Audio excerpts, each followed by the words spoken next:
Gamete study centre आप सभी प्रतियोगियों का स्वागत करता है। हम लोग यूपी पीजीटी में इतिहास विषय में आए हुए प्रश्नों पर डिस्कशन कर रहे हैं और वर्ष 2011 के प्रश्नों पर पहुंचे हैं। उस पर 2 क्लास हो चुकी है, आज तीसरी क्लास होगी। हम लोग क्लास प्रारंभ करते हैं उससे पहले आप लोग जो है गैमेट स्टडी सेंटर के यूट्यूब चैनल को सब्सक्राइब कर लीजिए। जिन लोगों ने सब्सक्राइब किया वो शेयर कर दें ताकि इस चैनल द्वारा जो कंटेंट प्रदान किए जा रहे हैं वह ज़्यादा से ज़्यादा विद्यार्थियों तक, प्रतियोगियों तक पहुँचे ताकि उनको इतिहास विषय में, नागरिक शास्त्र विषय में लाभ प्राप्त हो सकें। सभी जो है टीजीटी, पीजीटी की परीक्षाओं में सफल हों, देश को एक आदर्श शिक्षक दें और राष्ट्र का निर्माण में योगदान करें। तो आइए हम लोग जो है आज अपना जो है पहला क्वेश्चन, और क्वेश्चन नंबर क्या है 51 से शुरू करते हैं। क्वेश्चन है, सुन्नी और शियाओं के मध्य सबसे अधिक सांप्रदायिक विवाद किसके काल में हुआ? विकल्प ए है कुतुबुद्दीन ऐबक, बी है बलबन, सी अलाउद्दीन खिलजी और डी है रजिया। शिया और सुन्नी ये संप्रदाय हैं जो मुसलमानों के, इसमें जो है सबसे अधिक विवाद, संघर्ष जो है किसके काल में हुआ था? कुतुबुद्दीन ऐबक के काल में। या जितने भी दिल्ली सल्तनत के सुल्तान थे लगभग सब जो है सुन्नी मुसलमान थे। इस समय सुन्नियों की बहुलता थी, सुन्नियों की बहुलता थी, मतलब बहुत अधिक मात्रा में थे, संख्या में थे, और शिया भी थे, कम थे, शिया कम थे। और कुतुबुद्दीन ऐबक के समय मुल्तान में, कहाँ पर? मुल्तान में इन शियाओं और सुन्नियों के मध्य है जुलूस व धार्मिक उत्सव के मामले में विवाद हुआ। इस शिया और सुन्नी जुलूस और धार्मिक उत्सव के मामले में विवाद हुआ, और यह विवाद जो है बहुत भयंकर रूप पकड़ा, और इस विवाद को शांत कराने के लिए कुतुबुद्दीन ऐबक को हस्तक्षेप करना पड़ा और सख्त कदम उठाने पड़े। कुतुबुद्दीन ऐबक को क्या करना पड़ा? सख्त कदम उठाने पड़ा। इसकी जानकारी हमको मिलती है, उस समय की रचना है ताज उल मासिर में और तबकात ए नासरी में। तबकात ए नासरी या तबकात ए नासरी। ताजुल मासिर की रचना किसकी बताइए, पूछा जा सकता है। ताजुल मासिर की रचना है हसन निजामी की, और तबकात ए नासरी है मिनहाजुस सिराज। तो हसन निजामी की रचना ताजुल मासिर और मिनहाज उस सिराज कहते हैं, मिनहाज की रचना तबकात नासरी से सुन्नी और शियाओं के मध्य जो विवाद हुआ था, सांप्रदायिक विवाद हुए थे, उसका पता चलता है। ये बात है कुतुबुद्दीन ऐबक के बारे में। और उसके बाद बलबन के समय में सुन्नी और शिया विद्यमान थे, राज्य में थे, लेकिन उसके कठोर अनुशासन, बलबन के कठोर अनुशासन और दमन की जो नीति थी, इस कारण से कोई विवाद, इस तरह का विवाद नहीं आया। दूसरी बात, उसने अपने राजत्व सिद्धांत में स्वीकार किया है कि राजा क्या होता है? जिल्ले इलाही होता है। जिल्ले इलाही मतलब ईश्वर की प्रतिछाया होता है। ऐसे मामले में शरीयत से ऊपर हो जाता है, तो वहाँ इस तरह की विवाद की संभावना नहीं थी। अलाउद्दीन खिलजी ने तो राज्य और धर्म का पृथक्करण कर दिया था, वह राज्य को सर्वोपरि मानता था, इसलिए यहाँ पर विवाद नहीं हुआ। और यह विवाद हुआ था जिसका ऐतिहासिक स्रोतों से पता चलता है कुतुबुद्दीन ऐबक के समय में। इसलिए ऑप्शन ए जो है इसका करेक्ट ऑप्शन है। क्लियर? आइए इसको समझ भी लेते हैं, हम लोग पढ़ भी लेते हैं। कुतुबुद्दीन ऐबक के समय भारत आए मुसलमान समुदाय में सुन्नी की बहुलता थी, परंतु कुछ शिया भी मौजूद थे। इस काल में मुल्तान एवं उसके आसपास के क्षेत्रों में शिया सुन्नी टकराव हुए। इस टकराव की जानकारी हसन निजामी के ताज उल मासिर एवं मिनहाज सिराज की तबकात ए नासरी से मिलती है जानकारी।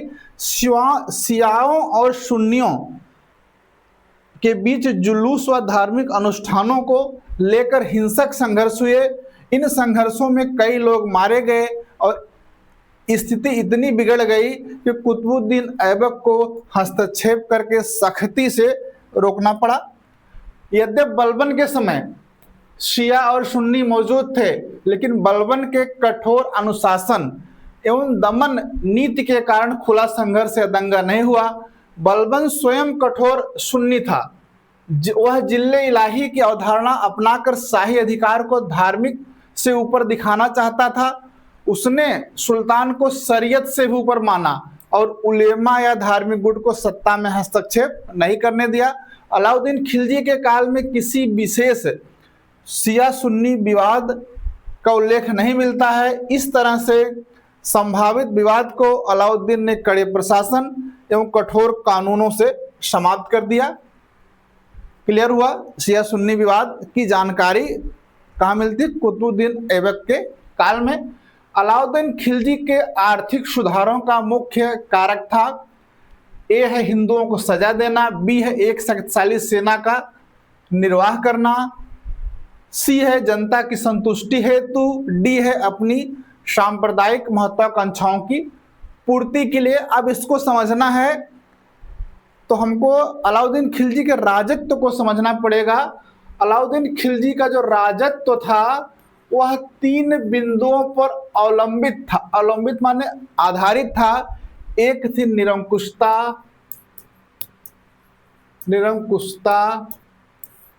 और दूसरा क्या था? एक है निरंकुशता, दूसरा क्या है? पृथक्करण। राजनीति एवं धर्म का पृथक्करण और तीसरा बिंदु था साम्राज्यवाद। और इस साम्राज्यवाद को पूरा करने के लिए, और दूसरा उस समय जो है मंगोलों का आक्रमण बढ़ रहा था। मंगोलों का आक्रमण बढ़ रहा था। एक विशाल एवं शक्तिशाली सेना की जरूरत थी। विशाल एवं शक्तिशाली सेना की जरूरत थी। यहां तक आपने समझा? अब यह विशाल एवं शक्तिशाली सेना के लिए हमको क्या करना पड़ेगा? वेतन देना पड़ेगा, क्योंकि अलाउद्दीन खिलजी ने जागीरें जो सेना को दी जाती थी उसको बंद कर दिया था और सबको क्या देना शुरू किया था? वेतन। और वेतन क्या था? सीमित था। और इस सीमित वेतन में उनको जीवन यापन करने के लिए, सैनिकों को आजीविका चलाने के लिए उन्होंने क्या किया? मूल्य नियंत्रण पद्धति लागू कर दी। क्या लागू कर दिया? आर्थिक सुधार किया। इसलिए किया क्योंकि वह सेना का भरण पोषण करना चाहता था। सुधार किया। और जियाउद्दीन बर्नी भी इस बात का समर्थन करता है कि अलाउद्दीन खिलजी ने जो है सैनिक आवश्यकताओं की पूर्ति के लिए मूल्य नियंत्रण पद्धति को लागू किया, आर्थिक सुधारों को लागू किया। आधुनिक इतिहासकार भी इस तथ्य को स्वीकार करते हैं। तो इसमें ये चीज आपके समझ में आ गई।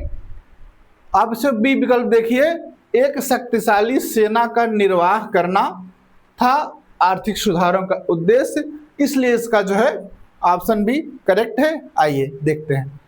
जियाउद्दीन बर्नी के अनुसार बाजार नियंत्रण व्यवस्था का आधार सैनिक उद्देश्यों से प्रेरित था।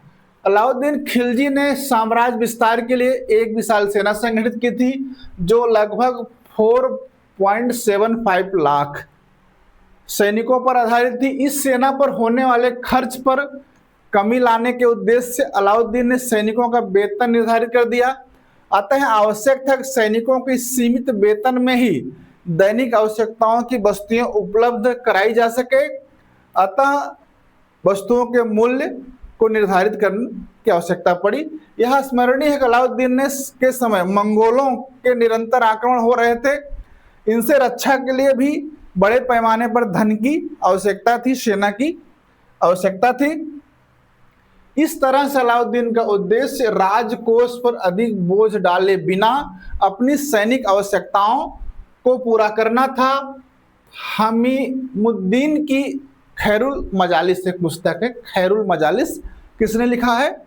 हमीमुद्दीन ने भी इस उद्देश्य के लिए मूल्यों के निर्धारण की बात को स्वीकार किया। इस विचार से सहमत कौन है? के.एस. लाल और इरफान हबीब इतिहासकार हैं। के.एस. लाल और इरफान हबीब ने भी इस बात को स्वीकार किया है। इसके विपरीत अमीर खुसरो, एक उसकी पुस्तक है खजानुल फुतूह, के अनुसार अलाउद्दीन का उद्देश्य आम प्रजा को राहत पहुंचाना था। मोहम्मद हबीब, के.एस. निजामी और बीपी सक्सेना ने इसे अधिक मान्य बताया। समझ रहे हैं कि वो संपूर्ण प्रजा का कल्याण करना चाहता था। लेकिन जब हम देखते हैं, विश्लेषण करते हैं कि किन किन क्षेत्रों में मूल्य नियंत्रण को लागू किया गया था और सैनिक महत्व के थे कि नहीं थे, और इन सब के जो सूक्ष्म विश्लेषण करते हैं, बाजार नियंत्रण आर्थिक सुधारों का उद्देश्य क्या होता है, सैनिक उद्देश्यों से प्रेरित प्रतीत होती है। इसलिए आपका वही विकल्प सही है जो सैनिकों के निर्वाह की बात कर रहा है। अगला प्रश्न है 53। सल्तनत काल के दिल्ली की राजगद्दी पर बैठने वाला अकेला भारतीय मुस्लिम था। ऑप्शन ए है कि नसीरुद्दीन खिलजी, बी है मुबारक खिलजी, सी है रेहान और डी है उपर्युक्त में से कोई नहीं। तो मुबारक शाह खिलजी का एक सेनापति था जिसका नाम था खुसरो शाह। एक खुसरो शाह जो है हिंदू से, भारतीय हिंदू से मुसलमान में परिवर्तित था, कन्वर्टेड मुस्लिम था। हिंदू से क्या बना था? मुसलमान बना था। तो भारतीय मुस्लिम से, भारतीय हिंदू से मुसलमान बना था। इसने जो है मुबारक शाह खिलजी की, खुसरो शाह ने 1320 ईस्वी में हत्या कर दी। मुबारक शाह खिलजी की 1320 ईस्वी में किसने हत्या कर दी? खुसरो शाह ने। और नसीरुद्दीन खुसरो शाह के नाम से, नासिरुद्दीन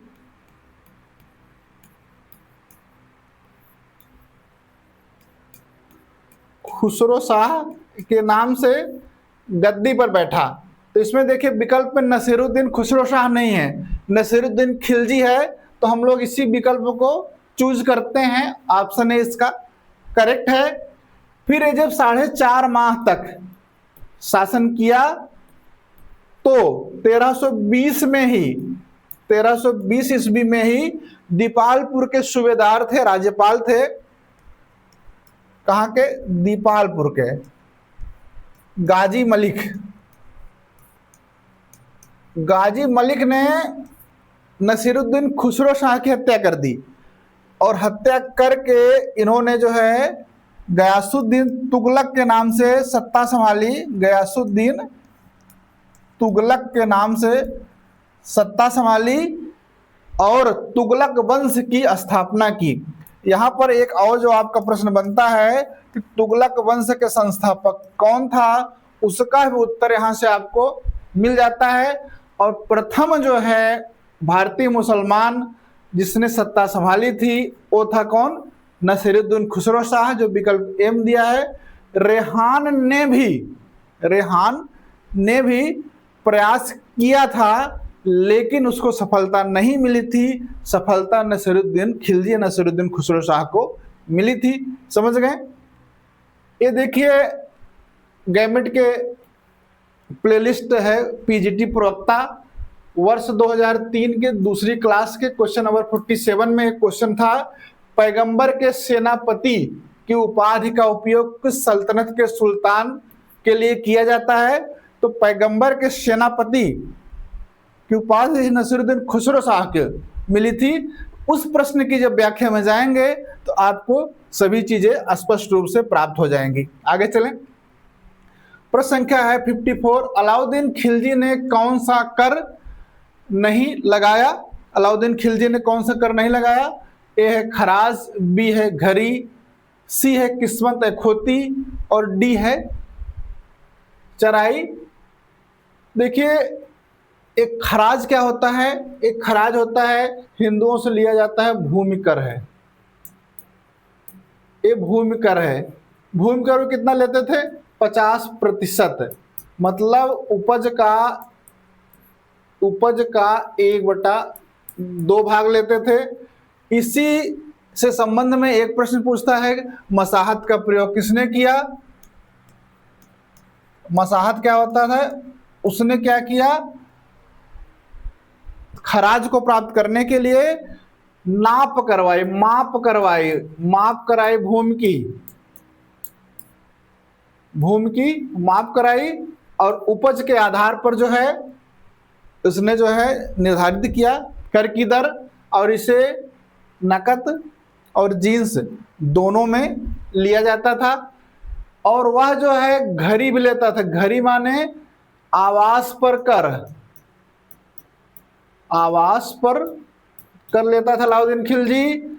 चराई का मतलब होता है दुधारू पशुओं, जो पशु दुहे जाते थे उस पर भी कर अलाउद्दीन खिलजी लेता था। तो दुधारू पशुओं पर कर। और किस्मत खोती जो है ये क्या है? ये भूमि का एक प्रकार है। इसे खालसा भूमि हो गई ना, जो राजस्व जो सरकार के नियंत्रण में होती है, राज्य के नियंत्रण में होती है, उसी तरह से क्या था? किस्मत खोती ये बंजर या अनुपजाऊ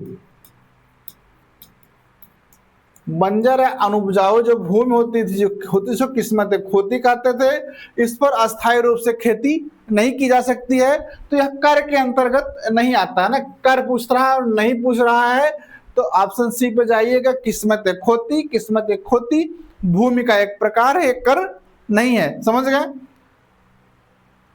अलाउद्दीन खिलजी की कर प्रणाली को समझ लिया जाए ना, क्योंकि और प्रश्न बनेंगे। अलाउद्दीन उपज का 50% भूमि कर या खराज के रूप में लिया। वह पहला मुस्लिम शासक था जिसने भूमि की वास्तविक आय पर राजस्व निश्चित किया। मसाहत पद्धति के अंतर्गत बात हो रही थी, आपकी पीजीटी में पूछा भी गया है। मसाहत क्या है? भूमि पर 50% की एकीकृत दर से लगान वसूल किया। राजस्व नकद या अनाज दोनों रूप में वसूल किया जाता था।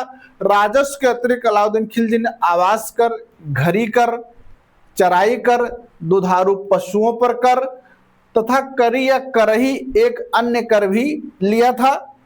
इसके अतिरिक्त उन्होंने जजिया वसूल किया। गैर मुसलमानों से लिया जाने वाला कर था। यह स्त्रियों, बच्चों, विक्षिप्तों, अपंगों से नहीं लिया जाता था। स्त्रियों, बच्चों, विक्षिप्तों और अपंगों से नहीं लिया जाता था। खुम्स या माल गनीमा भी कहते हैं, से राज्य को 5वां हिस्सा मिलता था। खुम्स माने होता है युद्ध में लूट की जो सामग्री प्राप्त होती है उसे खुम्स कहते थे। और खुम्स का बंटवारा इस तरह से होता था, 1/5 भाग राज्य को मिलता था, 4/5 भाग किसको मिलता था? उस सैनिक को जो लूट में भाग लेता था। लेकिन अलाउद्दीन ने खुम्स का 4/5 भाग राज्य के रूप में लिया और 1/4 भाग सैनिक को दिया। यही तरीका बाद में मोहम्मद बिन तुगलक ने भी अपनाया। समझ गए? ज़कात केवल मुसलमानों से लिया जाने वाला धार्मिक कर था। यह संपत्ति का 40वां या 2.5% होता है, 40वां भाग होता है, 2.5% होता है। उसके राज्य और लगान का मुख्य उद्देश्य एक शक्तिशाली और निरंकुश राज्य की स्थापना करना था। ऑब्वियस है, उसका राजत्व सिद्धांत इसी तरह से था। समझ गए? आगे चलें, आइए। किस्मत खोती, ऐसी भूमि जो उपजाऊ नहीं थी, बंजर थी, या जिस पर अस्थायी कृषि संभव नहीं थी, उसी को क्या कहते थे? किस्मतें खोती। ये आपको दिखाने के लिए था, जाके समझ लें। अगला है प्रश्न 55, दिल्ली सल्तनत के इतिहास में किस राजवंश ने सबसे लंबी अवधि तक शासन किया? विकल्प ए है गुलाम वंश, बी है खिलजी वंश, सी है तुगलक वंश, डी है लोदी वंश। बहुत सरल प्रश्न है और आप इतिहास के विद्यार्थी हैं तो आपको तुरंत सही उत्तर पर जाना चाहिए। तुगलक वंश है, ऑप्शन सी तुगलक वंश है। इसने 92 वर्ष तक शासन किया है, 92 वर्ष तक शासन किया है। आइए इसको देख लेते हैं। गुलाम वंश 1206 से 1290, 84 वर्ष। खिलजी वंश 1290 से 1320, 30 वर्ष। तुगलक वंश 1320 से 1412, 92 वर्ष। सैयद 1414 से 1451, 37 वर्ष। लोदी 1451 से 1526, 75 वर्ष। ये तुगलक है। अगर सबसे ज्यादा पूछे तो आप देख लो, एक ट्रिक है कि सबसे बड़ा नाम किसका है। गुलाम 3, खिलजी 3, सैयद 3, लोदी 2 और तुगलक 4 अक्षरों में है। ऐसे अगर आपको मतलब कंफ्यूजन हो रहा हो, आपको याद ना हो रहा हो, तो आप देख लो कि लिख करके किसके नाम में लेटर ज्यादा आ रहे हैं, अक्षर ज्यादा आ रहे हैं, वही है सबसे ज्यादा वर्षों तक राज करने वाले। ट्रिक है, इसको आप जानते रहेंगे तो ठीक रहेगा। बहलोल लोदी किस प्रांत का गवर्नर था? ए है गुजरात, बी है मालवा, सी है सिंध, डी है लाहौर। बहलोल लोदी के बारे में आपको पता होगा, लोदी वंश का संस्थापक था। इसको जो है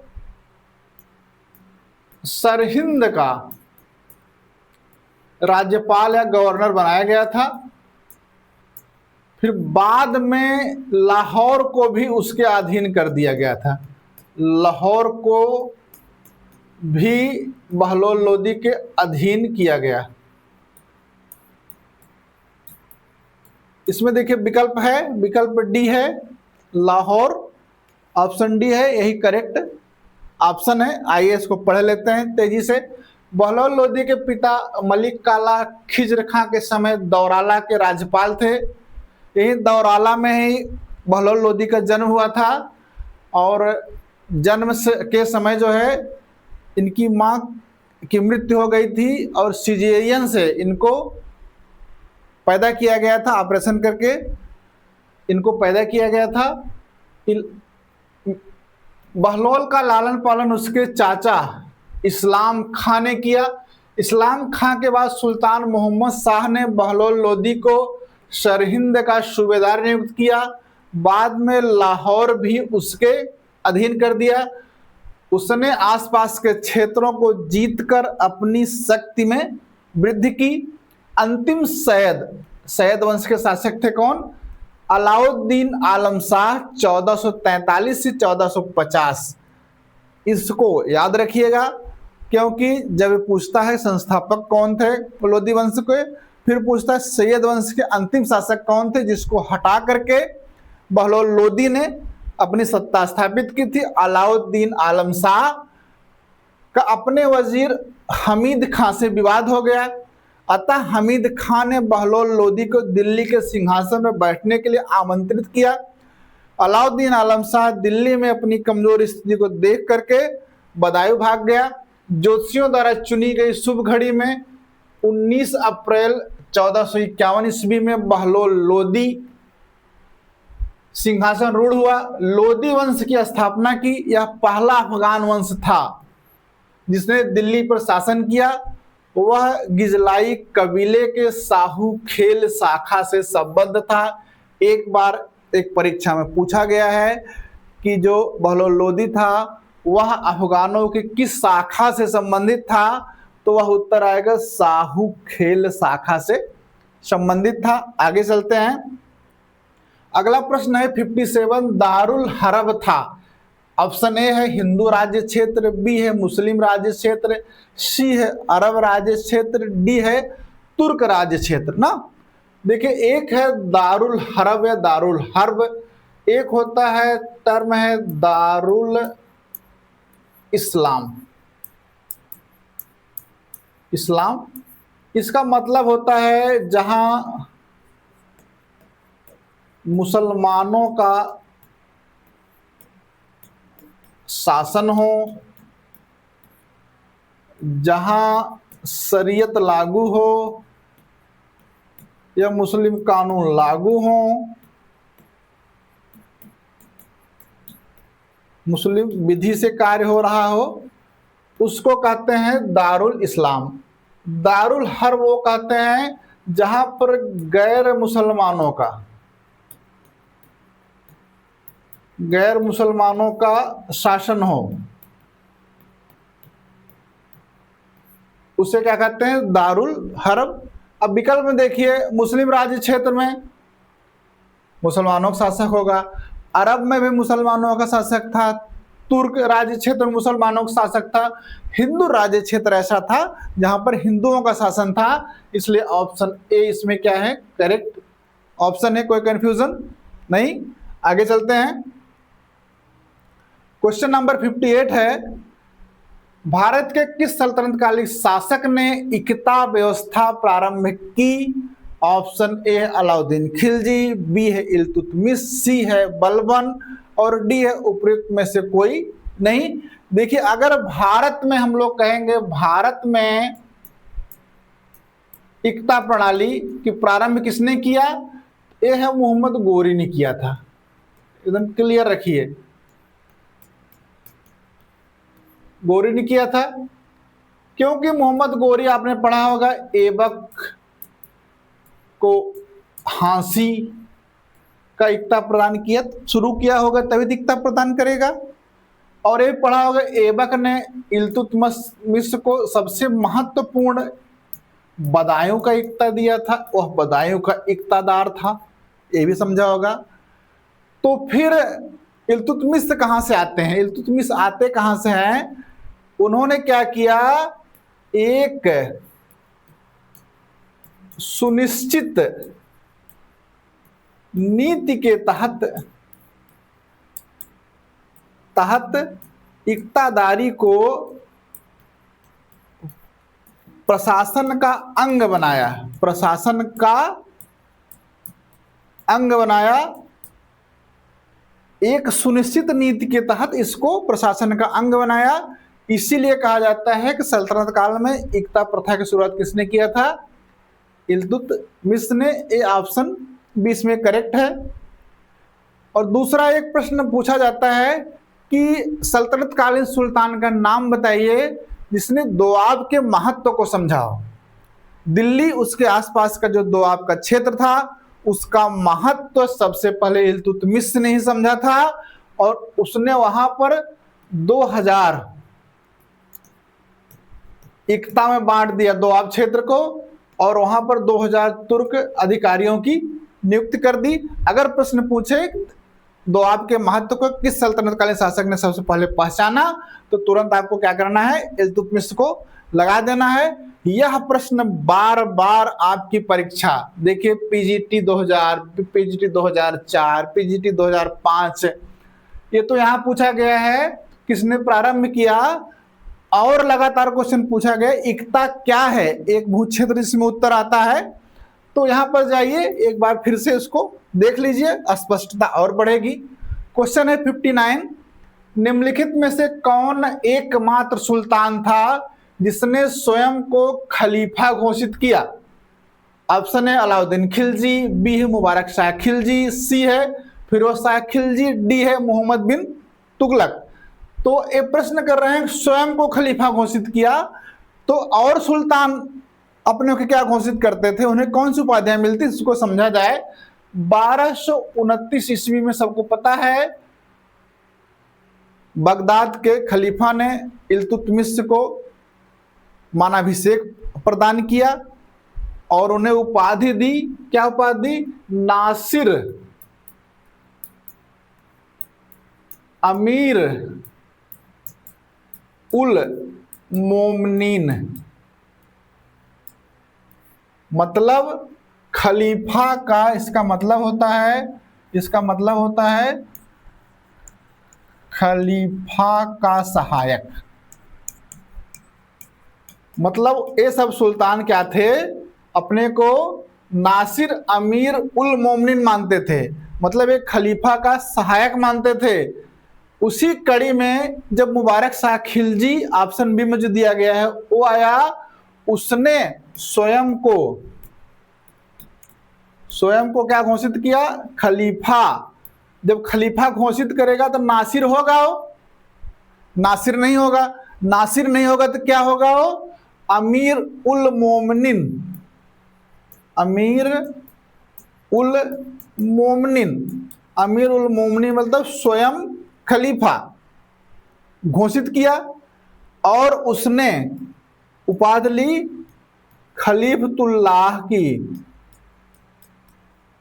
उसने उपाधि किसके ली? खलीफतुल्लाह की। और क्या उपाधि ली? खलीफा एक काबुल की। अगर पूछे खलीफा एक काबुल की उपाधि किसकी थी तो कौन था वो?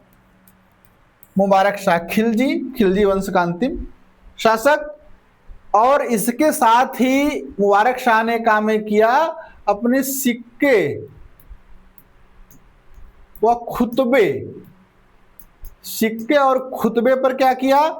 खलीफा का नाम हटवा दिया, अपना नाम, स्वयं का नाम लिखवाया। और ये सब तो देखो सहायक थे। मुबारक शाह खिलजी ने स्वयं को खलीफा घोषित किया और एक सुल्तान थे जिन्होंने क्या किया? स्वयं को खलीफा का प्रतिनिधि घोषित किया और उनका नाम है फिरोज शाह तुगलक और इन्होंने उपाधि ली थी सैयद उत सलातीन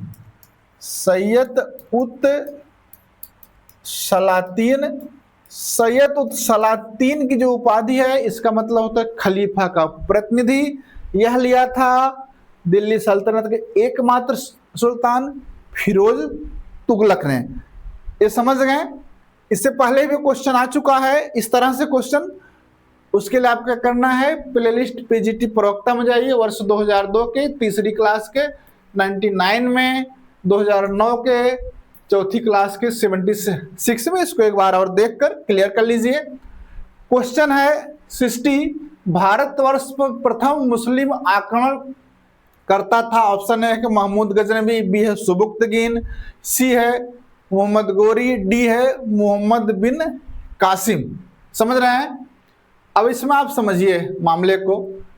प्रथम मुस्लिम आक्रमणकर्ता, एक प्रश्न और बनता है, प्रथम तुर्क आक्रमणकर्ता। अगर ये दो तरह के प्रश्न आए, वो प्रश्न पूछा भी जा चुका है तो दोनों के उत्तर अलग अलग होंगे, एकदम क्लियर करिए। अगर पूछे प्रथम मुस्लिम आक्रमणकर्ता तो आपको जाना है 711 ईस्वी में। किसने किया था? मोहम्मद बिन कासिम ने ना। कहां पर आक्रमण किया था मोहम्मद बिन कासिम ने? सिंध पर किया था।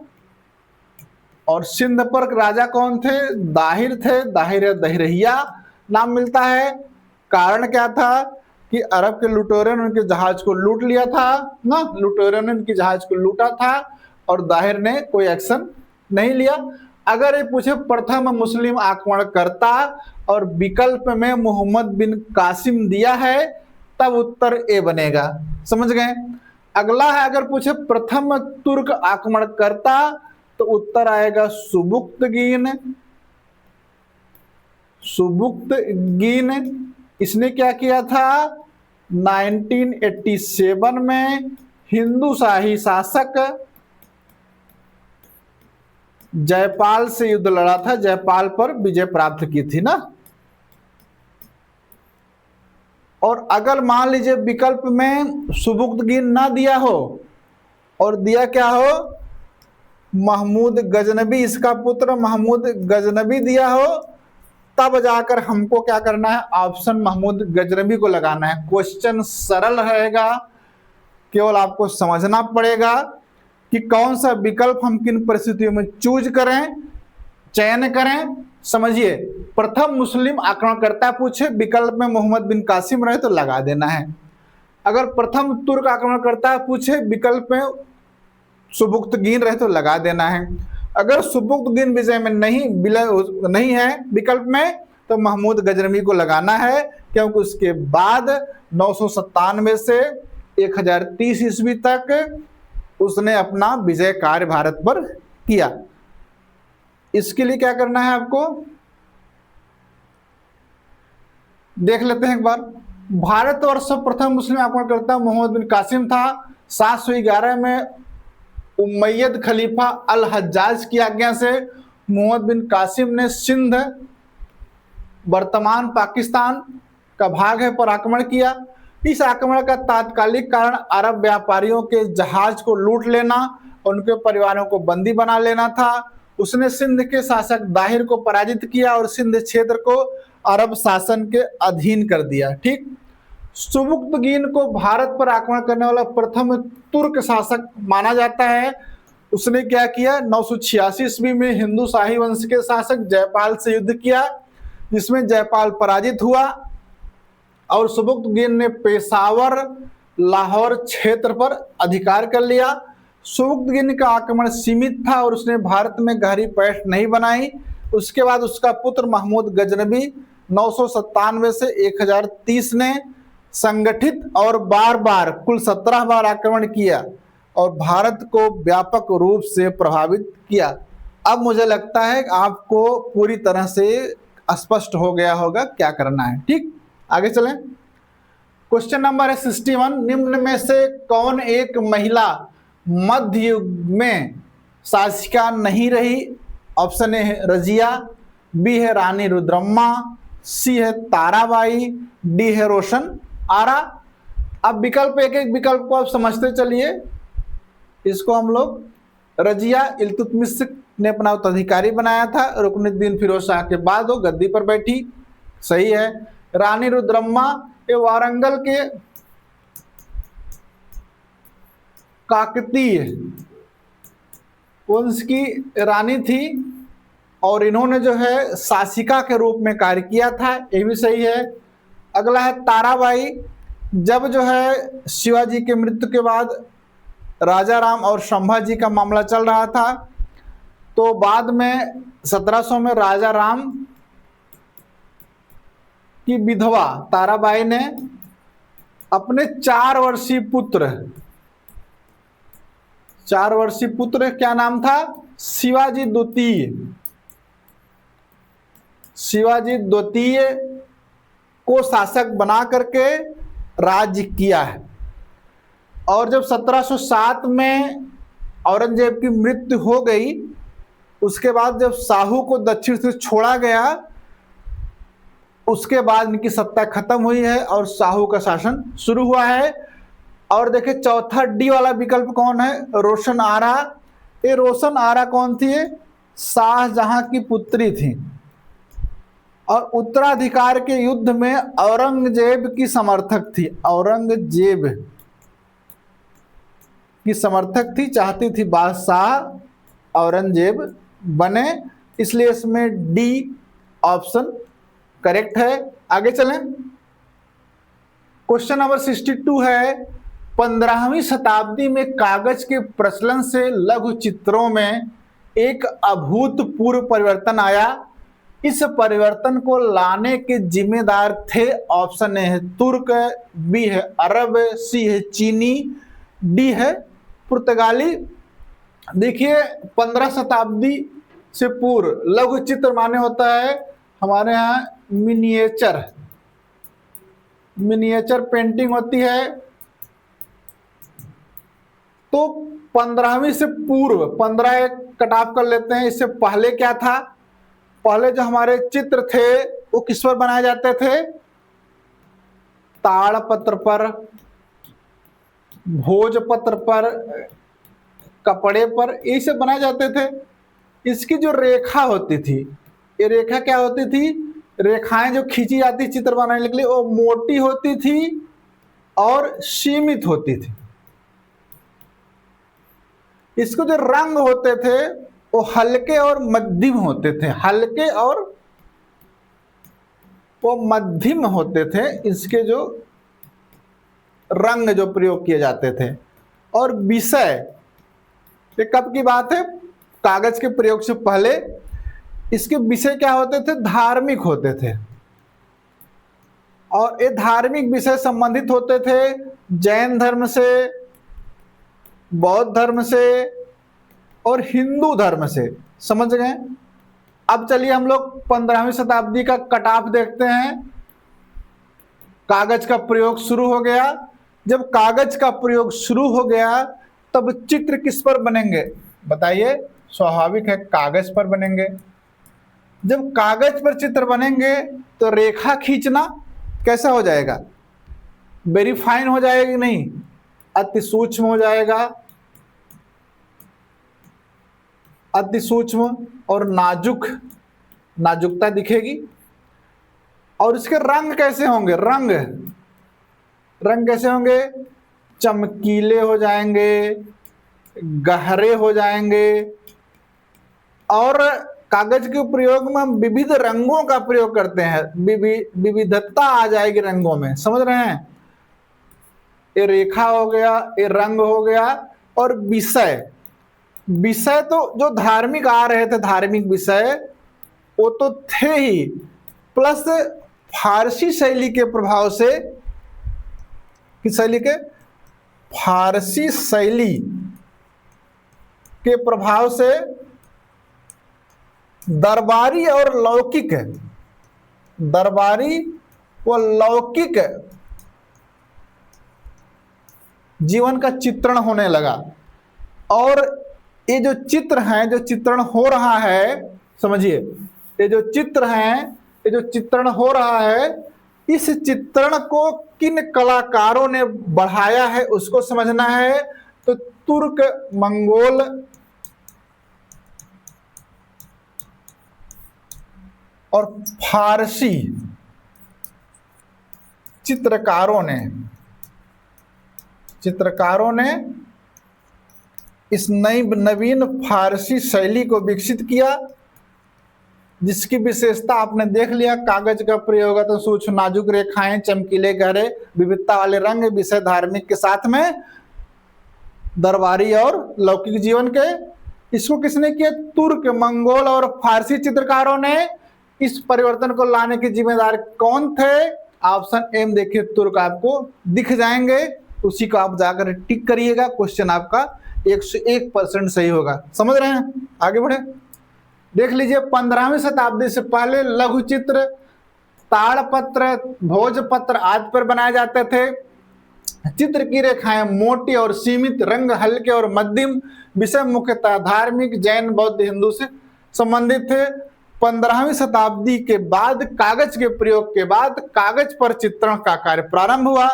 चित्र की रेखाएं बहुत सूक्ष्म और नाजुक, रंग गहरे, चमकीले और विविध प्रकार के तथा धार्मिक के साथ साथ फारसी शैली के दरबारी और लौकिक विषय में चित्र बनने लगे। तुर्क, मंगोल और फारसी कलाकारों के भारत आने से भारतीय चित्रकला में फारसी शैली, पर्शियन स्टाइल का प्रभाव बढ़ा।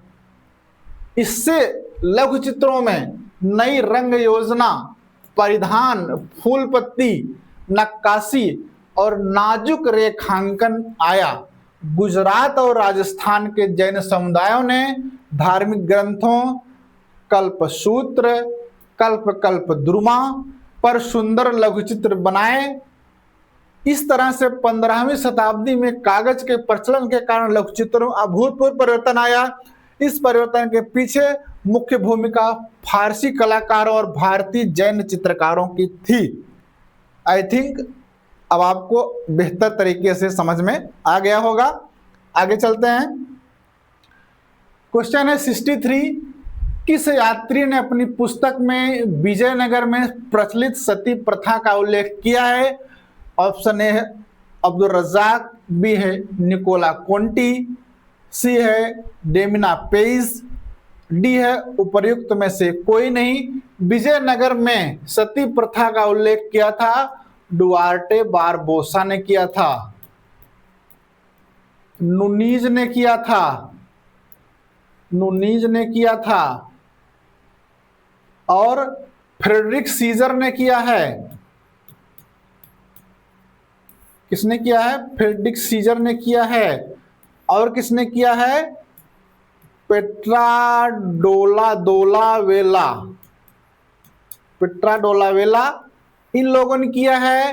Abdul Razzaq, Nicola Conti, Domingo Paes ने नहीं किया है, इसलिए ऑप्शन डी क्या है? उपयुक्त में से कोई नहीं, यही ऑप्शन इसका सही है। आइए हम लोग समझते हैं विजयनगर में सती प्रथा के संबंध में।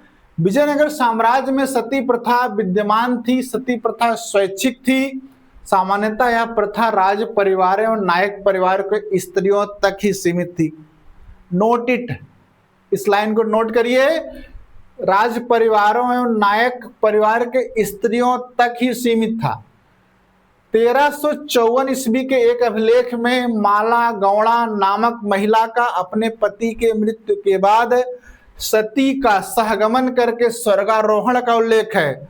सती या सहगमन करने वाली स्त्रियों की स्मृति में सती स्मारक, उसी कहते हैं सतीकल या महासतीकल या महासती गल्लू स्थापित किए जाते थे। Duarte Barbosa, Nuniz, Caesar Frederick, Pietro della Valle तथा अन्य विदेशी यात्रियों ने सती प्रथा का आंखों देखा वर्णन किया है।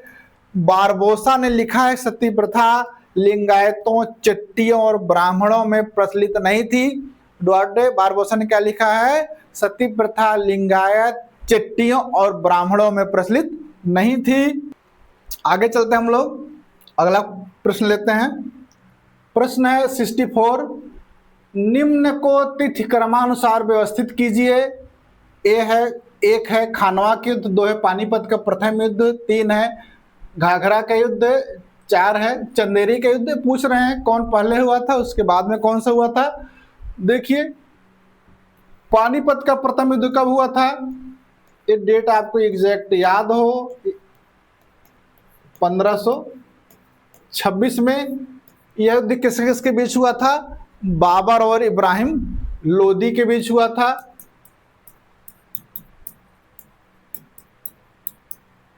इस युद्ध में बाबर विजयी हुआ था। बाबर विजयी होने के बाद काबुल में उसने वहां की जनता को चांदी के एक एक सिक्के दिया था और उस कारण से इसकी एक उपाधि है कलंदर। अगर परीक्षा में पूछता है कलंदर किसकी उपाधि है तो क्या बताना है? बाबर की।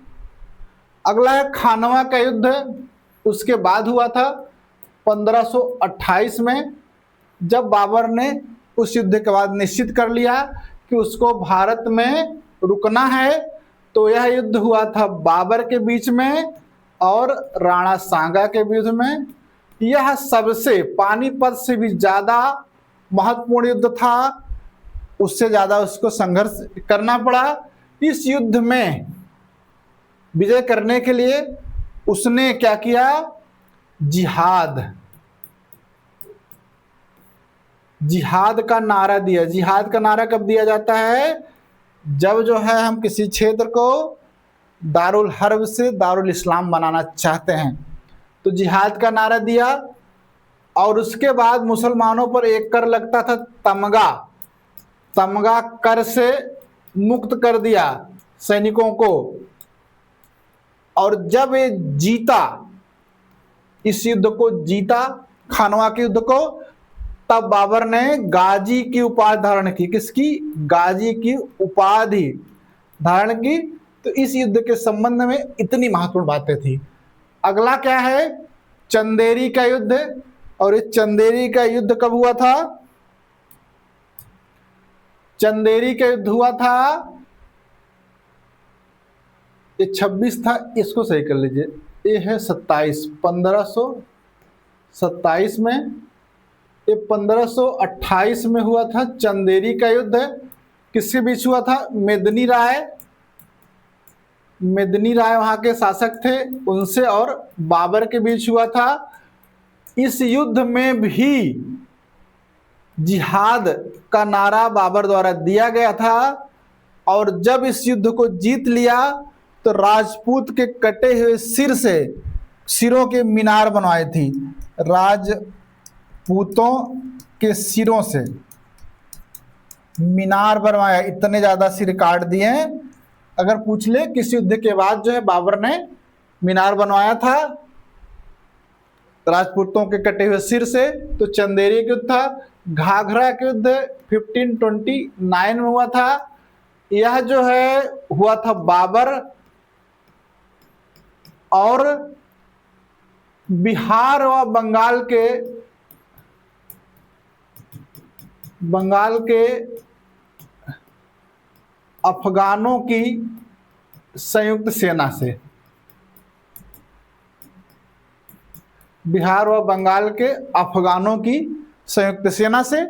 तो इसमें आप देखो सबसे पहले कौन सा हुआ था, पानीपत का नंबर 2 पर है, उसके बाद खानवा का हुआ था नंबर 1 पर है, उसके बाद चंदेरी का हुआ था नंबर 4 पर है, उसके बाद क्या हुआ था, घाघरा का नंबर 3 पर है। 2 1 4 3 जिस विकल्प में होंगे, देखिए विकल्प डी है 2 1 4 3, यही ऑप्शन इसका सही ऑप्शन है। ये सब महत्वपूर्ण युद्ध हैं, इसको आप रिवीजन करके जरूर जाएं परीक्षा में। क्वेश्चन है 65, मुगल राजवंश की किस प्रसिद्ध महिला को गुलाब के फूलों से इत्र निकालने की विधि की खोज करने का श्रेय दिया जाता है? ऑप्शन है अर्जुमंद बानो बेगम, बी है अस्मत बेगम, सी है नूरजहां, डी है राबिया दौरानी। आपने नूरजहां का नाम सुना होगा, सब लोग सुना है। तो नूरजहां की माता या माँ थी, कौन था, अस्मत बेगम। अस्मत बेगम, इन्हीं को इत्र के आविष्कार का श्रेय दिया जाता है। किसको? अस्मत बेगम को। और उस इत्र को कहते थे, क्या कहते थे, रोगन जहांगीरी, रोगन ए जहांगीरी कहते थे। एक क्लियर हुआ कि इत्र का आविष्कार किसने किया था? अस्मत बेगम ने। गुलाब के इत्र का, गुलाब के पंखुड़ियों से बनाया था। ऑप्शन बी सही है। ये कौन थी है? नूरजहां की मां थी। एक प्रश्न पूछता है नूरजहां का वास्तविक नाम क्या है, वो भी जान लीजिए, मेहरुन निसा। ये किसका नाम था? नूरजहां का। और नूरजहां का पिता को भी जान लीजिए। यहां से एक महत्वपूर्ण प्रश्न पूछता है, इत्मादुद्दौला। इत्मादुद्दौला इनके पिता का नाम था। इनका मकबरा बहुत फेमस है, पहला है जिसमें पूर्णतः संगमरमर से बनाया गया है। पूर्णतः किससे बना है? संगमरमर से। संगमरमर से। और एक है पच्चीकारी या पित्रादुरा ना, परीक्षा में पूछता है पित्रादुरा का प्रयोग किसके मकबरे में सर्वप्रथम किया गया? तो इत्मादुद्दौला के मकबरे में किया गया। ऑप्शन बी अस्मत बेगम इत्र के आविष्कारक के रूप में सही है। पीजीटी प्रवक्ता प्लेलिस्ट 2004 के चौथी क्लास के 81 पर जाएंगे, वहां एक क्वेश्चन पूछा था नूरजहां का वास्तविक नाम क्या है, उसी की व्याख्या में आपको मिल जाएगा, फिर से देख लीजिएगा। चले, क्वेश्चन है 66, मुगल काल में प्रचलित भाषाओं में एक रेखता थी, इस भाषा का लोकप्रिय नाम क्या था? ऑप्शन है उर्दू, बी फारसी, सी हिंदी, डी तुर्की। जब देखिए भारत में तुर्क अफगान आए तो एक भाषा का विकास हुआ, उस भाषा को क्या कहते हैं? उर्दू। उर्दू को जबान हिंदवी भी कहा जाता है। क्या कहा जाता है? जबान ए हिंदवी कहा जाता है। और इसी उर्दू को अकबर के समय में, जबान हिंदवी को अकबर के समय में रेखता कहा गया। क्या कहा गया? रेखता कहा गया। तो पूछ रहा है रेखता का लोकप्रिय नाम क्या था? उर्दू ऑप्शन देखिए ए में क्या दिया है, उर्दू। समझ गए, यही इसका सही उत्तर है, विकल्प ए। उर्दू भाषा का निर्माण तुर्क अफगान शासकों के समय में हो गया था। पहले इसे जबान हिंदी भी पुकारा गया। अकबर के काल में हिंदवी के लोग रेख्ता के नाम से जानते थे। बाद में रेख्ता की लोकप्रियता बढ़ने लगी तथा भाषा का रूप धारण करने लगी ना। शाहजहां औरंगजेब के समय रेख्ता पूर्ण रूप से विकसित हो चुकी थी। इसी काल में उर्दू शायरी की परंपरा का विकास हुआ। आधुनिक उर्दू शायरी का जनक वली दक्कनी को माना जाता है, जो 1772 ईस्वी में मोहम्मद शाह रंगीला के निमंत्रण पर दिल्ली आए थे और रचनाएं की थी। यहां से एक पॉइंट उठाइएगा, आधुनिक उर्दू शायरी का जनक कौन है, वली दक्कनी। याद रहेगा, नोट कर लीजिएगा, यह परीक्षा में आपके पूछा जा सकता है। आगे है क्वेश्चन 67, कौन सा मुगल शासक 2 बार गद्दी पर बैठा। यहां फिर 2 चीजें आपको एकदम क्लियर करनी पड़ेगी। एक है 2 बार गद्दी पर बैठा, और दूसरी चीज क्लियर करनी पड़ेगी 2 बार राज्याभिषेक हुआ। समझ गए, तो 2 बार गद्दी पर बैठे थे, वो थे हुमायूं। उन्होंने 1530 ईस्वी में मुगल सत्ता को संभाला। फिर बाद में अफगान शासक शेरशाह आते हैं।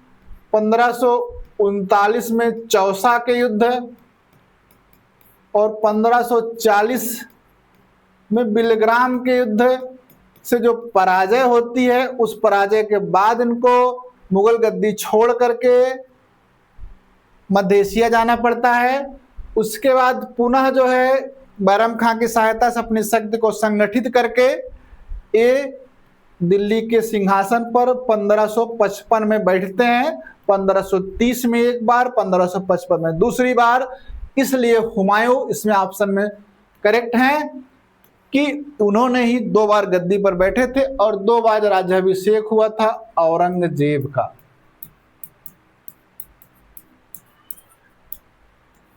समझ गए। आइए, हुमायूं 2 बार गद्दी पर बैठा। प्रथम बार बाबर की मृत्यु के बाद 23 वर्ष की आयु में 30 दिसंबर 1530 को।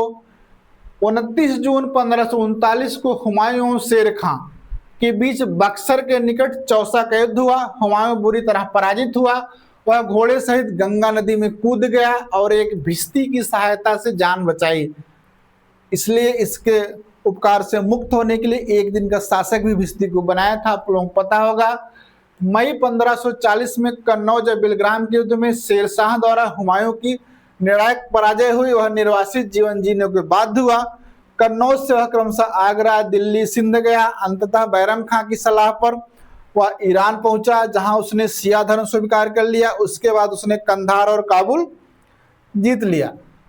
1540 ईस्वी से 15 वर्षों तक निष्कासित जीवन व्यतीत करने के बाद बैरम खां की सलाह पर 1555 में हुमायूं की पुनर्वापसी हुई। समझ रहे हैं, हुमायूं ने क्रमशः सतलज नदी के किनारे मच्छीवाड़ा का युद्ध, जो 15 मई 1555 ईस्वी का, सरहिंद का युद्ध 22 जून 1555 में सिकंदर सूर को पराजित कर जीता था।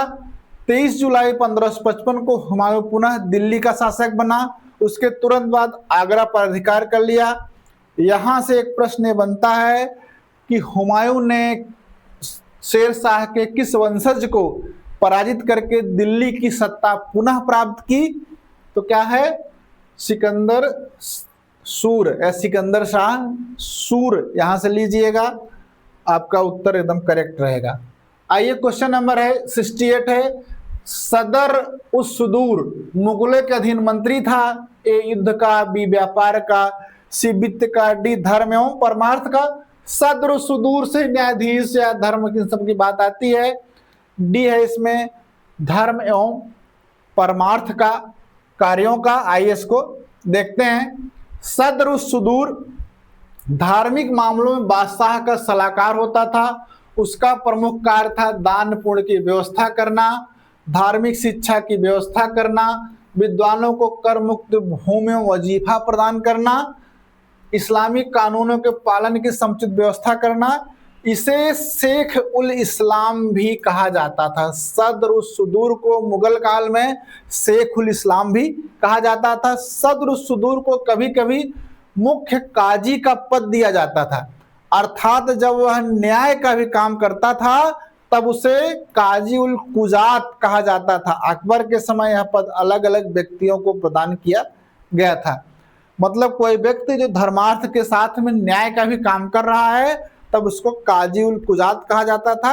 अकबर के समय उन्होंने परमार्थ के लिए अलग कर दिया, उसके लिए अलग कर दिया, बहुत से काम स्वयं ले लिया। आगे देखते हैं कैसे हुआ। सत्र उस सुदूर दान में दी जाने लगान मुक्त भूमि का निरीक्षण करता था। इस भूमि को सरयुगाल या मदद ए मास कहा जाता था। आपकी पीजीटी में एक प्रश्न पूछा गया है, मदद ए मास भूमि क्या है? तो वही जो दान में दी जाती है विद्वानों इन सबको, उसी को मदद या मास या सरयुगल कहा जाता है। यहाँ से क्वेश्चन उठा था। सदर सुदूर बादशाहों या शहजादों द्वारा धार्मिक व्यक्तियों, विद्वानों, महंतों को दी गई करमुक्त भूमि की देखभाल करता था, उससे संबंधित मुकदमों का फैसला भी करता था। समझ रहे हैं? अकबर के समय इस पद का महत्व इसलिए कम हो गया क्योंकि अकबर धार्मिक मामलों में इनकी सलाह नहीं लेता था, बल्कि उसने जागीर और वजीफे देने का अधिकार भी अपने हाथ में ले लिया। समझ गए? अकबर ने सब किया था। किसके शासनकाल में पोर्ट्रेट चित्रकला का अत्यधिक विकास हुआ? ए है अकबर, बी है जहांगीर, सी है शाहजहां और डी क्या है? बहादुर शाह। पोर्ट्रेट ये होता है रूप चित्र, इसको कहते हैं, व्यक्ति चित्र कहते हैं, या छवि चित्र कहते हैं। और सबसे पहले सब छवि चित्र बनवाया है किसने? अकबर ने। अकबर ने सर्वप्रथम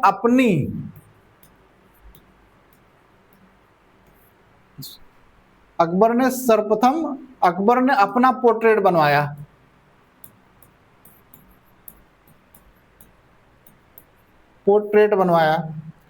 और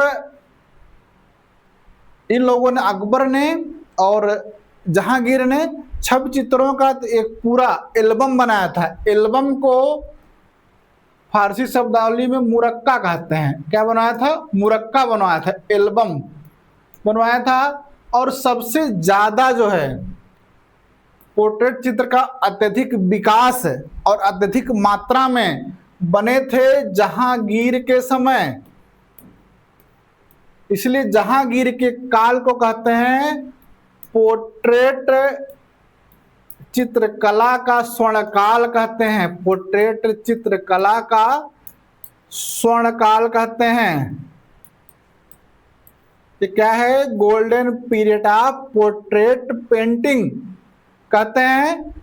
लेकिन शाहजहां के समय जो छवि चित्र बने वो भव्य थे। मतलब भव्यता की बात अगर की जाए तो शाहजहां के समय के पोर्ट्रेट चित्रों में भव्यता ये सब अधिक मिलेगी। और अगर संख्या की बात की जाए, विकास की बात की जाए, तो उसमें उत्तर जहांगीर आएगा, क्योंकि जहांगीर के काल में छवि चित्र के विशेषज्ञ इतने बड़े बड़े थे और उन लोगों ने यहाँ तक कि ईरान के शाह के यहाँ भी छवि चित्र के लिए बनाने के लिए भेजा था। अब समझिए, जहांगीर ने।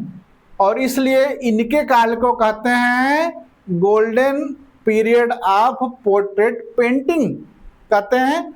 इसलिए इसमें विकल्प बी जहांगीर सही होगा। आइए समझते हैं। रूप या छवि चित्रों को पोर्ट्रेट कहा जाता था। अकबर पहला बादशाह था जिसने अपना रूप चित्र बनवाया। अकबर एवं जहांगीर ने रूप चित्रों का एल्बम मुरक्का बनवाया। सबसे अधिक और उत्कृष्ट छवि चित्रों का विकास एवं निर्माण, दोनों बात समझिए, विकास और निर्माण जहांगीर के शासन काल में हुआ। शाहजहां के समय सचित्र भव्य और अलंकृत थे। मुगल रूप या व्यक्ति चित्रों में प्रभामंडल का निरूपण जहांगीर के काल से प्रारंभ हुआ। अगर पूछे प्रभामंडल, राजा के पीछे में जो प्रभामंडल बनाया जाता है वो किसके समय शुरू हुआ? जहांगीर के समय में शुरू हुआ। किसके समय में शुरू हुआ? जहांगीर के समय में शुरू हुआ। लेकिन उनके चित्रों में जो प्रभामंडल बनता था वो वृत्ताकार था। लेकिन वितीर्ण प्रभामंडल, प्रभामंडल हो उसके चारों ओर से ज्योति निकलती हो, नहीं देखते हैं, वो कहते हैं विकीर्ण प्रभामंडल। रूप चित्रों का निर्माण सर्वप्रथम शाहजहां के काल में हुआ। अगर प्रश्न पूछे प्रभामंडल चित्रों में किसके समय प्रयुक्त हुआ तो जहांगीर के समय में। लेकिन अगर ये पूछे विकीर्ण प्रभामंडल युक्त रूप चित्रों का निर्माण या दैवीय प्रभामंडल युक्त रूप चित्रों का निर्माण किसके समय में हुआ, तब जाकर शाहजहां को लगाना है। आप निश्चित तौर पर सही उत्तर को समझ गए होंगे। क्वेश्चन नंबर है 70, निम्नलिखित में से कौन सा ग्रंथ अकबर कालीन नहीं था? ए है अकबरनामा, बी है तारीख बदायूनी, सी है बादशाहनामा, डी है तबकाते अकबरी। आइए एक समझते हैं। अकबरनामा की रचना किसने किया है? अबुल फजल ने किया है। फजल ने किया है। अकबरनामा के 3 भाग हैं और इसका जो तीसरा और अंतिम भाग है उसको आईने अकबरी कहते हैं। और परीक्षा में पूछा जाता है आईने अकबरी और अकबरनामा की रचना किसने की? अबुल फजल हो गए। किसके समय किया है? अकबर के। तारीख बदायूनी, इसकी रचना किसके हैं? अब्दुल कादिर बदायूनी। इसी तारीख बदायूनी को कहते हैं हिंदुस्तान का आम इतिहास। हिंदुस्तान का आम इतिहास। और यह बदायूनी जो है अकबर के धार्मिक विचारों की बहुत निंदा करता है। यह भी पूछा गया है एक बार परीक्षा में। अगला है बादशाहनामा, इसको लिखा है अब्दुल हामिद लाहौरी। अब्दुल हमीद लाहौरी जो शाहजहां के दरबारी थे। शाहजहां के दरबारी इतिहासकार थे। और डी है तबकात अकबरी, निजामुद्दीन अहमद ने इसकी रचना की थी। अहमद ने इसकी रचना की थी जो अकबर कालीन है। तो इसमें बादशाहनामा या पातशाहनामा यही शाहजहां कालीन है, इसलिए ऑप्शन सी इसका करेक्ट ऑप्शन है। और इसी तरह का हम बात कर लेंगे बादशाहनामा या पातशाहनामा। देखिए अब्दुल हामिद लाहौरी और चीजें हैं जो परीक्षा में पूछी जा सकती हैं। दरबारी इतिहासकार थे। इनका संक्षिप्त रूप बादशाहनामा या पातशाहनामा का संक्षिप्त रूप इसी नाम से मोहम्मद अमीन कज़वीनी द्वारा भी लिखा गया है। इसलिए कभी कभी विकल्प में बादशाहनामा पातशाहनामा के साथ में कज़वीनी भी रहते हैं। और शाहजहांनामा किसने लिखा है ये भी आपको याद रहना चाहिए, इनायत खान ने। पातशाहनामा किसने लिखा है? मोहम्मद सादिक ने। और मोहम्मद सालेह ने क्या लिखा? अमले सालेह।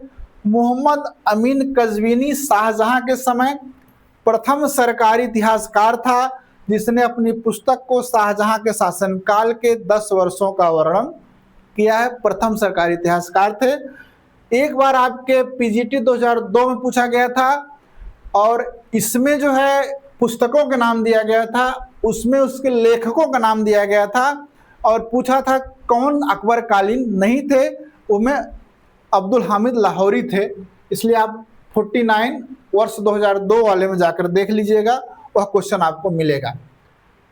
प्रश्न है 71, विश्व प्रसिद्ध कोहिनूर हीरा को किस खदान से प्राप्त किया गया? ऑप्शन ए बीजापुर, बी है गोलकुंडा, सी है छोटा नागपुर, डी है उड़ीसा। आंध्र प्रदेश के गोलकुंडा की खान से कोहिनूर हीरो को प्राप्त किया गया, इसलिए ऑप्शन बी सही है। वहां से उसको वारंगल के काकतीयों को पास था, वारंगल के काकतियों से अलाउद्दीन खिलजी के पास गया है और एक ऐतिहासिक यात्रा करते हुए कोहिनूर हीरा आज ब्रिटेन के महारानी के मुकुट में जड़ा गया है, लंदन के म्यूजियम में पड़ा हुआ है। आइए हम लोग जो है जल्दी से कोहिनूर हीरे की यात्रा को देखते हैं। विश्व प्रसिद्ध कोहिनूर हीरा आंध्र प्रदेश की गोलकुंडा की खान से प्राप्त किया गया है। 12वीं 13वीं सदी में यह हीरा वारंगल के काकती राजाओं के खजाने में था। 14वीं शताब्दी में अलाउद्दीन खिलजी ने वारंगल पर आक्रमण किया और यह हीरा दिल्ली ले आया। इसका सेनापति था मलिक काफूर ने। जब प्रताप रुद्रदेव पर अटैक किया था तो उन्होंने जो है अपनी एक मूर्ति बनवाई थी, उसी में माला डाली थी, उसी माले में जो है इस कोहिनूर हीरा को जड़ा था। फिर 1526 में पानीपत के युद्ध के बाद यह हीरा बाबर के पास पहुंचा। बाद में शाहजहां ने इसको मयूर सिंहासन में पिकॉक थॉर्न में जड़वाया। फिर उसके बाद 1339 में ईरान के आक्रांता नादिर शाह ने दिल्ली पर मयूर सिंहासन से और कोहिनूर हीरा को अपने साथ ले गया नादिर शाह ने। फिर नादिर शाह के मृत्यु के बाद यह हीरा उसके सेनापति अहमद शाह अब्दाली के पास चला गया।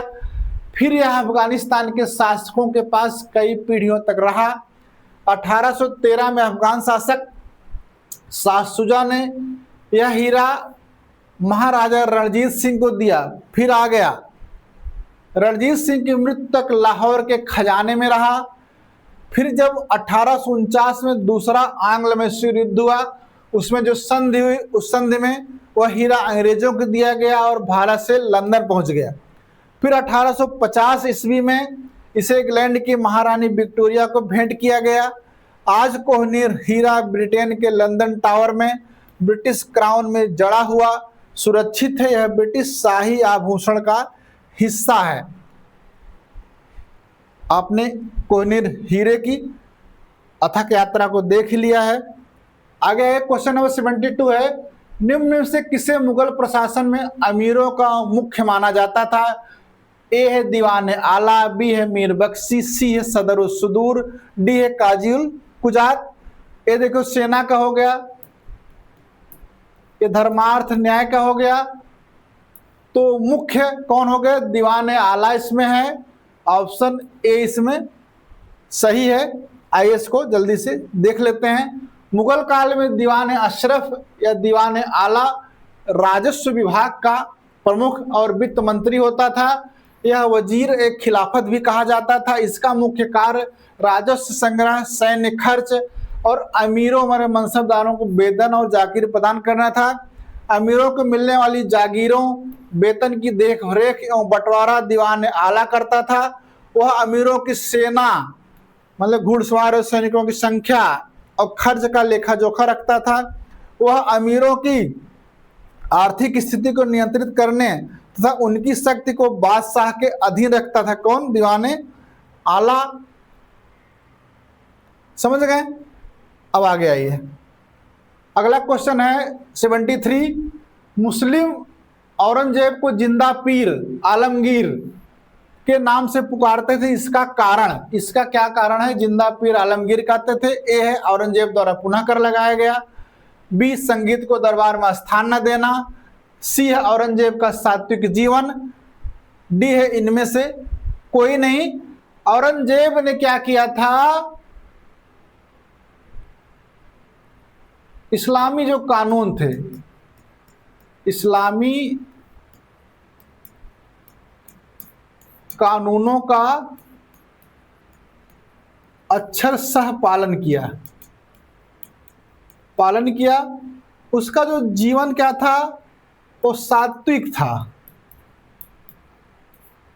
संयमी था और धर्मनिष्ठ था। इन सब के कारण से उसकी जो प्रजा थी वह उसे क्या बुलाती थी? जीवित सूफी, जीवित संत या जिंदा पीर के रूप में उसको बुलाती थी। इसमें देखिए विकल्प सी है औरंगजेब का सात्विक जीवन, जिंदा पीर का मतलब होता है सात्विक जीवन, क्योंकि वह पता चलता है टोपी सिलकर अपना जीवन चलाता है और उसने पूरे कुरान को कंठस्थ कर लिया था। आइए हम लोग औरंगजेब की और उपाधियां देख लेते हैं जो परीक्षा की दृष्टि से महत्वपूर्ण होती हैं। एक बहादुर है, ये पीसीएस परीक्षा में पहले पूछा गया था। 15 वर्ष की उम्र में औरंगजेब द्वारा सुधाकर और सुंदर नामक हाथियों को नियंत्रित किया था, तो शाहजहां उसको कहा था बहादुर हो तुम। बहादुर की उपाधि थी। आलमगीर की उपाधि औरंगजेब की उपाधि थी। इसको कहते थे शाही पोशाक में एक दरवेश, सादा रहन सहन एवं शराब न पीने के कारण। उसको जिंदा पीर कहते थे, इस्लामी कानूनों का अक्षरशः पालन करने के कारण। उसको हाफिज भी कहा जाता था। क्या कहा जाता? हाफिज, पहला और आखिरी बादशाह जिसे संपूर्ण कुरान कंठस्थ थी।